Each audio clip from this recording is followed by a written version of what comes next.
Respected principal sir, all the teachers, all the student, सबको मेरे तरफ से प्रणाम। आप सभी जानते हैं कि आज हम सब फेयरवेल मनाने के लिए उपस्थित हुए हैं। तो सबसे पहले मैं कुछ पंक्तियों के साथ आज के अपने स्पीच को मैं स्टार्ट करना चाहूँगा।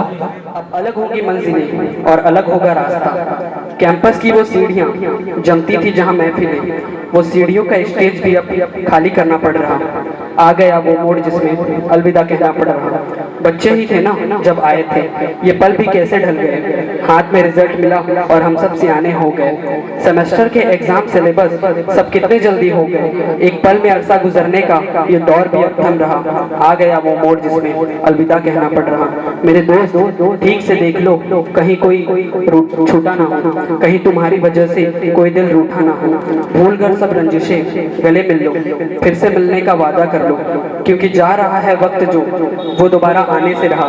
दिल थाम कर आंखें पोंछ कर अलविदा कहना पड़ रहा। मेरे यारों, ये साथ का पल अब एक दास्तान में बदल रहा। आ गया वो मोड़ जिसमें अलविदा कहना पड़ रहा, अलविदा कहना पड़ रहा। ताली तो बजाओ यार।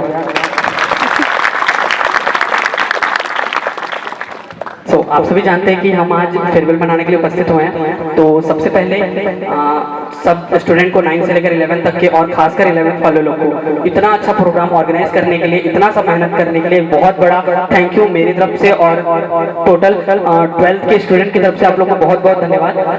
मैं देख रहा हूँ कि आप लोग कल मतलब बहुत दिन से यहाँ पे लगे हुए हैं। कल भी मैं स्कूल में आया था, कल रात को ये लोग शायद 8:30 या 9 बजे तक नाइट में ये सब स्टेज वगैरह लगाए हैं। तो इन सब के लिए एक जोरदार ताली बनती है। और आप सबको ये बता दूं कि पूरे कांकेर शहर में हर स्कूल में फेयरवेल हो रहा है और सबसे अच्छा फेयरवेल हमारे स्कूल में हो रहा है। ये हमारे लिए बहुत गर्व की बात है। मैं हर स्कूल का फेयरवेल देखा, आज भी है कांकेर में 1-2 स्कूल में फेयरवेल, लेकिन सबसे अच्छा हमारे स्कूल में फेयरवेल हो रहा है। तो ये भी हमारे लिए बहुत गर्व की बात है। इस बात की भी आपके ताली होनी चाहिए। तो आज खुशी का भी दिन है और एक दुख का भी दिन है। खुशी का दिन इसलिए क्योंकि हम सब 12वीं वाले पास होकर जा रहे हैं, पास होंगे होंगे नहीं होंगे पता नहीं, लेकिन होने का उम्मीद है। सभी 12वीं वाले पास होंगे, कॉलेज जाएंगे, एक नेक्स्ट स्टेप पे जाएंगे, एक नई जिंदगी की देखेंगे। तो ये हमारे लिए गर्व की बात है। और दुख तो आप सबको पता ही है कि आप सबको छोड़ के जाना पड़ेगा, सब दोस्तों को छोड़कर जाना पड़ेगा, टीचर्स को छोड़ के जाना पड़ेगा, टीचर्स से जो इतना प्यार मिला इन सबको छोड़कर जाना पड़ेगा। ये सब अभी पॉसिबल तो नहीं है, मतलब हम लोग स्कूल को छोड़कर जाना तो चाहते नहीं है, पॉसिबल नहीं है बिल्कुल भी, लेकिन क्या करें, कुछ पाने के लिए कुछ खोना पड़ता है। जैसे आकाश ने कहा कि अपनी स्टोरी बतानी है स्कूल के साथ, तो मेरी जो स्टोरी रही काफी लंबी रही स्कूल के साथ, काफी लंबी। 9 से 12 तक की स्टोरी बहुत ज्यादा लंबी रही। पिछले 5 साल से मैं स्कूल में पढ़ रहा हूँ, मतलब 9th में एक साल फेल हो गया था। बताते हुए बिल्कुल भी ये नहीं लग रहा है थोड़ा सा भी, क्योंकि आप सब अपने ही, आप सबको बताने में कुछ नहीं लगता। इस 9th में एक साल फेल हो गया था मैं। वो स्टोरी मैं आपको अभी सुना रहा हूँ। जब मैं एडमिशन के लिए फर्स्ट डे यहाँ पे आया था, मेरे को अच्छी तरीके से याद है। एडमिशन के लिए आया था, कविता मैम थी, भावना मैम थे, गंजीर मैम थी और प्रसाद सर थे और कुछ टीचर्स थे। तो मेरा एडमिशन हुआ और एडमिशन का काम शायद गंजीर मैम ने किया था। तो एडमिशन हुआ और मैं ये जो स्टाफ रूम का गेट है वहाँ से बाहर निकल रहा था, तो वहाँ से प्रसाद सर की एंट्री हुई। और 5 साल पहले प्रसाद सर एकदम जवान तगड़े एकदम धाकड़। मैं देख के मैं बोला नहीं, ये सर से थोड़ा दूर रहे। सर बोले रुको, मैं रुका। बोले नाम क्या? बोला सर हर्ष। अच्छा ठीक, कौन से स्कूल से आया? मतलब प्रैक्टिसिंग स्कूल से। सर ने मेरे डॉक्यूमेंट मांगे गंजीर मैम को, मैं गंजीर मैम ने डॉक्यूमेंट दिए और मेरे रिजल्ट को देखा, 8 का रिजल्ट, और बोले अरे वाह। नंबर को देखकर नहीं, नंबर कभी मेरे अच्छे नहीं आए, नंबर को देखकर नहीं। वो लिखा रहता है ना कि आपको 7 और 8 के मार्कशीट में लिखा रहता है कि आपको क्या बनना है आगे चलकर, लिखा रहता है ना 7 और 8 के मार्कशीट में किसी को डॉक्टर, किसी को इंजीनियर वगैरह वगैरह बनना रहता है। मेरे में लिखा था हीरो। शायद कविता मैम को याद नहीं, लिखा भी है, अभी मैं आपको दिखा दूंगा, हीरो लिखा है। तो सर बोले हीरो बनना है। मैं बोला आंसर तो नहीं था। सर को बोला नहीं सर ऐसी बात नहीं है, वो टीचर्स ने वैसे अपने मन से लिख दिया। तो सर अब समझ गए ये शहर का बच्चा है, ये स्कूल को खराब करेगा ऐसा करके। फिर सर ने कुछ क्वेश्चन दिए बनाने के लिए, मैथ्स के क्वेश्चन था। तो डब्बा कहाँ बना पाता, सब गलत। सर ने थोड़ा बहुत चिल्लाया, कहा ये इतने आसान जोड़ा गढ़ाना नहीं कर पा रहे हो तो कहाँ से तुम आगे बढ़ोगे, ऐसा वैसा करके। क्या करते चुपचाप सुने और फिर घर वापस चले गए। फिर नेक्स्ट दिन मैं आया स्कूल और टीसी लगा के चला गया। टीसी निकाल के चला गया। और इसका रीजन मतलब सर की डांट नहीं थी, मेरे को कमला शिशु मंदिर से आए थे कुछ लोग, एडमिशन ले लो ऐसा करके, तो मैं वहीं कंप्यूटर क्लास था वहाँ पे करने वाले थे। तो 5 साल पहले मेरे को बहुत इंटरेस्ट था, मैं बोला मम्मी को मैं जाऊँगा, तो वहाँ जाके एडमिशन कराया। तो फिर पापा मना किया नहीं वहाँ पे नहीं करना, यहीं पे करो ऐसा करके, तो मैं दोबारा यहीं आ गया, यहीं एडमिशन हुआ। और मेरे लिए बहुत खुशी की बात है कि मेरे को यहाँ पढ़ने का मौका मिला। टीचर्स के लिए पता नहीं खुशी की बात है नहीं है, लेकिन मेरे लिए बहुत खुशी की बात है कि यहाँ पे मैं पढ़ा। फिर पढ़ाई चालू हुई, पढ़ाना स्टार्ट हुआ, सभी टीचर्स में पढ़ाना स्टार्ट किए। फिर जब 9th पे थे, पहला सब्जेक्ट होता था ठाकुर, हिंदी पढ़ाते थे, बड़ी मस्त मैम यार, बड़ी मस्त। क्लास में आए कोई चिल्लाना नहीं, चुपचाप पढ़ा। और मैडम का पढ़ाने का स्टाइल भी बहुत पसंद है, एकदम शांति से पढ़ाते थे, हल्ला वल्ला जो करो कुछ नहीं। फिर ऐसा मैडम के साथ भी था। फिर मैडम के साथ और कुछ यादें हैं, हम लोग कांकेर भी गए, कुछ प्रोग्राम अटेंड किए और मैडम से डांट भी खाए, ऐसे मैडम के साथ बहुत यादें। फिर होता था संस्कृत, गंजीर मैम का सब्जेक्ट। गंजीर मैम का सब्जेक्ट ऐसा था, आप लोग हम पीछे बैठते थे, कभी आगे नहीं बैठे, पीछे बैठते थे। गंजीर मैम पढ़ाने आते थे और संस्कृत की स्टोरी बहुत अच्छी स्टोरी रहती थी। संस्कृत में मैम पढ़ाते थे, हम एक सब्जेक्ट को अगर 5 बार पढ़ाने बोले तो मैडम 5 बार भी पढ़ाते थे, ये हमको बहुत मजा आता था। उसके बाद नेक्स्ट आता था मैथ्स, प्रशासन का सब्जेक्ट। सर आए क्लासरूम में, शब्द पूरा शांत हो जाता था क्लास। जितना खतरनाक सब्जेक्ट था उतना खतरनाक सर थे, बड़े चिल्लाते थे, कॉपी कंप्लीट करो, ये करो वो। और सर का भी अजीब था, समझाते तो थे, 5 क्वेश्चन उसमें 1 क्वेश्चन समझाएंगे और कल कॉपी कंप्लीट करके बुलाते थे। और नहीं किए तो डांट खाए, करें तो भी डांट, करे हैं तो देख देख के किए हैं और नहीं किए हैं तो क्यों नहीं किए, सर के ऐसा। और सर के साथ और बहुत सारी यादें हैं। हम लोग 10th में सर के हमको मनाली लेके गए, पचमढ़ी हम लोग गए और कांकेर में बहुत सारा कैंप अटेंड किया। मैं 9th से NSS, scout guide, red cross सबसे जुड़ा रहा, सर के कारण बहुत हेल्प हुई आगे लेके जाने के लिए। फिर उसके बाद होता था सोशल साइंस, भावना मैम का सब्जेक्ट।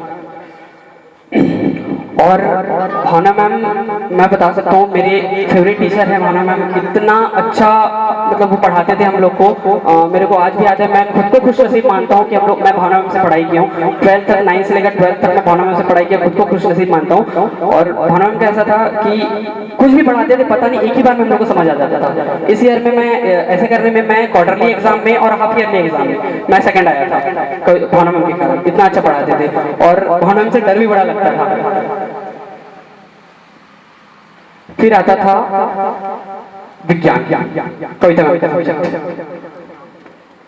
और कविता मैम के बारे में जितना बोलूं उतना कम है। 9 से लेकर 12th तक उनकी बातें, उनका नॉलेज हमें बहुत एंटरटेन किया, बहुत कुछ सिखाया। और एक चीज़ है कविता मैम के बारे में जो मैं 9 से बोलना चाहता था लेकिन ऑन द स्टेज कभी बोलने का मौका ही नहीं मिला।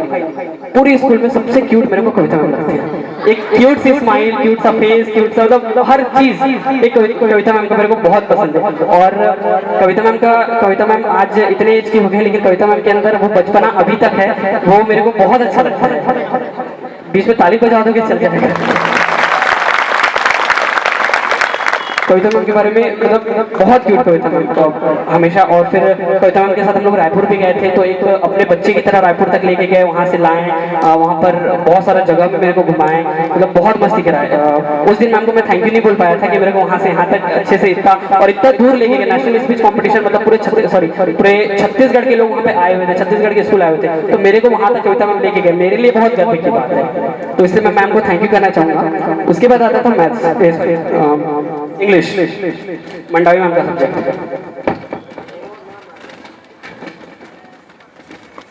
और मंडावी मैम पढ़ाते थे इंग्लिश, एकदम पसीने छोड़ने को मतलब मैम आपको बता दूं, आपसे पूरा स्कूल बहुत डरता है। कभी मंडावी मैम के सब्जेक्ट में हम लोग कभी सामने बैठने का हिम्मत ही नहीं की, हमेशा पीछे बैठते थे। और हम लोग इतना दिमाग लगा रहे तो मैडम भी दिमाग लगाते थे, पीछे वालों को खड़े करते थे, तुम बताओ ऐसे। तो ये सब वो टाइम था जब स्कूल का फर्स्ट दिन था और आज स्कूल का लास्ट दिन है। ऐसा लग ही नहीं रहा है कि हम लोग का यहाँ से जा रहे हैं, ऐसा लग ही नहीं रहा कि 5 साल कैसे बीत गए, कुछ समझ ही नहीं आ रहा है। सब कुछ एकदम जल्दी जल्दी निकला।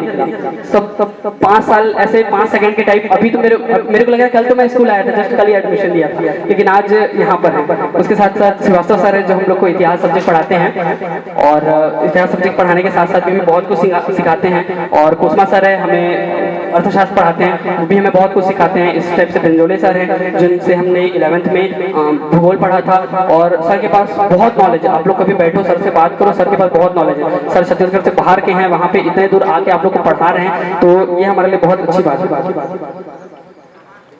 और अगर और जर्नी की बात करें तो मनाली ट्रिप हुआ, पचमढ़ी ट्रिप हुआ, रायपुर गया, कांकेर में तो बहुत सारे कैंप्स अटेंड किए, गिनती नहीं इतने सारे कैंप्स अटेंड। और 9 से कभी बोल नहीं पाया था सभी टीचर्स के लिए, तो आज मैं बोलना चाहूँगा कि मैम, मैं और सभी 12th वाले आप लोग को बहुत प्यार करते हैं, बहुत सारा प्यार करते हैं। तो I love you so much सबको।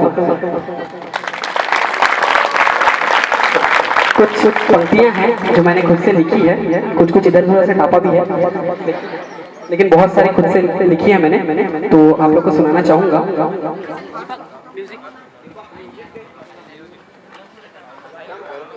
थोड़ा ध्यान से सुनना।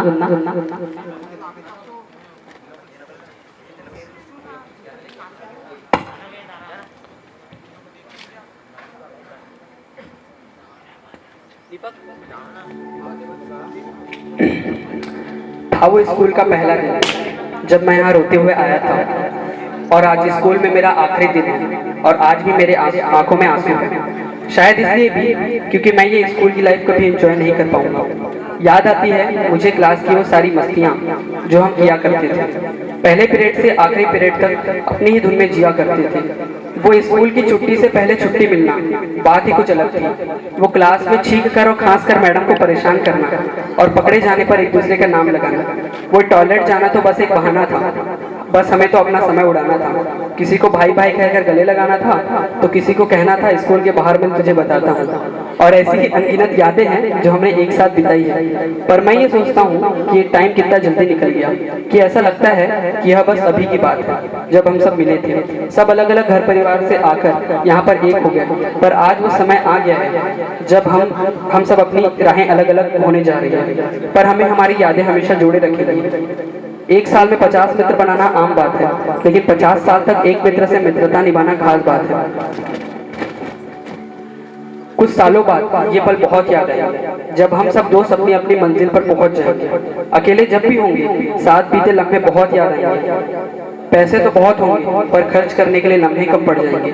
वो सत्या भैया वाली चाय हमेशा तुम्हारी याद दिलाएगी। स्कूल हमेशा लेट पहुंचना और श्रीवास्तव सर से डांट खाना, वो पटेल सर का हमें छोड़ जाना, वो मुन्ना दुकान की यादें, वो भावना मैम का हमें पढ़ाना, वो कविता मैम का हमें डांटना, वो प्रसाद सर का हमें नमस्ते हो जाओगे कहकर डराना, पेपर वाले दिन कोसमा सर का मैं हूं ना कहकर हमें मनाना। बहुत याद है एग्जाम वाले दिन डरते डरते एग्जाम देना, और रिजल्ट वाले दिन जस्ट पास होकर टॉपर वाली फीलिंग करना। यह सोचते सोचते फिर से आंखें नम हो जाएंगी। दिल खोल कर इन लम्हों को जी लो यारो, क्योंकि जिंदगी अपना इतिहास फिर नहीं दोहराएगी। किस हद तक जाना है कौन जानता है, किस मंजिल को पाना है कौन जानता है। जिंदगी कुछ पल की है, इसे जी भर के जी लो यारो, किस पल पिछड़ जाना है कौन जानता है, किस पल पिछड़ जाना है कौन जानता है। Thank you.